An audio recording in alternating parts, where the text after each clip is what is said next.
This week I'm going to show you 5 features that are hidden or not that well obvious on the A7 III.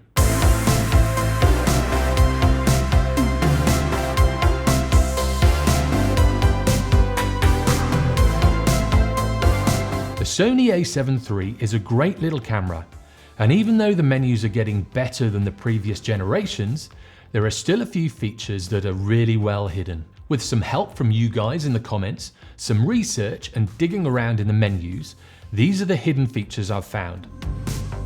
Bright monitoring basically lowers the refresh rate of the monitor, allowing more light to get in on each frame. It basically allows you to frame up the shot in much darker situations than normal. This feature is hidden in the custom menu. You'll have to set it to one of the customizable buttons to gain access to it. Go to tab 2, page 8, and select Picture Custom Key. Find the custom button you want to set it to and then select that. Go to page 17 of 22 and select Bright Monitoring. I set it to the AEL button, but you can set it to any of the custom buttons you like. Now when you press this button, you can toggle bright monitoring on and off. Eye autofocus is another one that's tricky to find. Everyone talks about it, but it's another setting that you have to set to your custom buttons. I set this to the AF on button. This means that when I'm shooting portraits, I just have to move my thumb to this button and hold it on, and then I know that the focus will lock onto the eye that's closest to the camera. To activate it, go to tab 2, page 8, and select Picture Custom Key. Go to the button you want to assign it to and select it. Go to page 4 of 22 and select IAF. Then select your focus mode to AFC. This is the continuous focus mode. What it will do is locate one of the eyes and focus to this point. If the subject moves at all, it may change from one eye to the other, but as long as you see that green square, you know it's got focus. This setting is more for videography than photography, but if you're shooting and you're struggling to get the distance that you need on your longest lens, this is a great way of cropping in a little bit more without losing too much quality. Now the Super 35mm or APS-C crop mode is talked about a lot, but there is a way of getting a little bit more reach. It's basically using the zoom function set on clear image zoom. So you can set your camera to the Super 35mm mode and then crop in even more and still be shooting in 4K.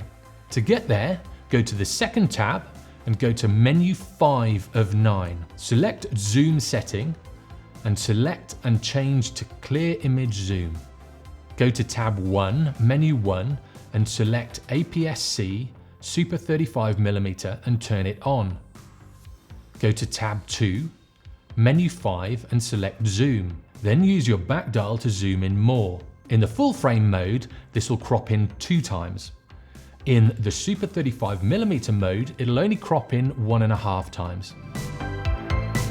If you've just got your first shutter release cable and want to shoot in bulb mode, let's say you're shooting fireworks or maybe some really long exposures, bulb mode is the place to go.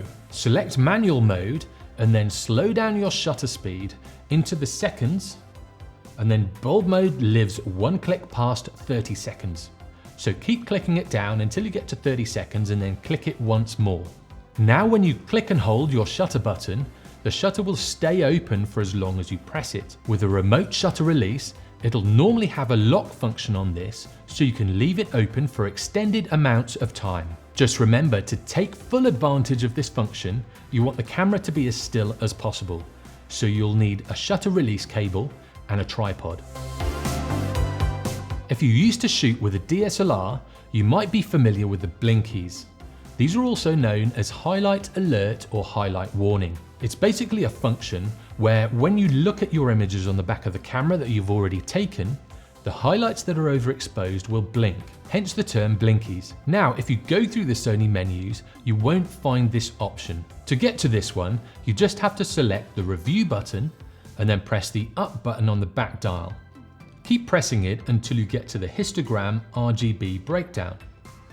On the smaller preview, any blown out highlights will blink at you like on an old DSLR.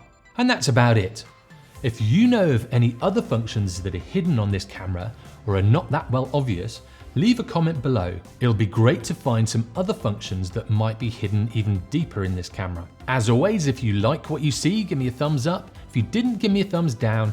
And for weekly tutorials, hints and tips in photography and videography, subscribe and turn on notifications. I'll see you in the next one.